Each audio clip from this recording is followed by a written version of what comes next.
好似講畫畫咁，你話哎呀死啦 Sir， 我唔知畫乜。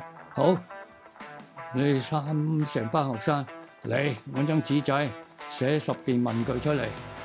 你寫10種交通工具，揾啲紙仔寫晒。你寫10件衣服嘅名俾我 ，T 恤、牛仔褲乜都好。你寫家私，你寫廚房嗰啲用具，寫整晒出嚟。好，每人填3樣嘢。哦，填咗巴士，填咗鑊鏟，填咗牛仔褲。好，用3樣嘢同我畫幅畫出嚟。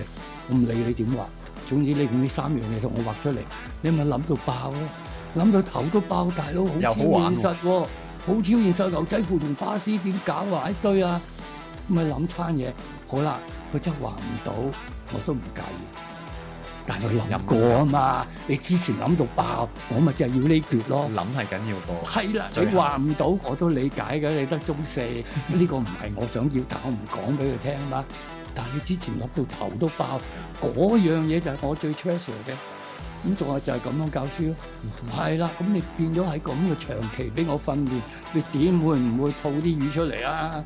乜都敢死啦，係嘛？咁呢個唔係一日嘅咯，係長期俾我咁教咁咯，係嘛？咁所以你呢句説話就係我話教書就係一個創作咯。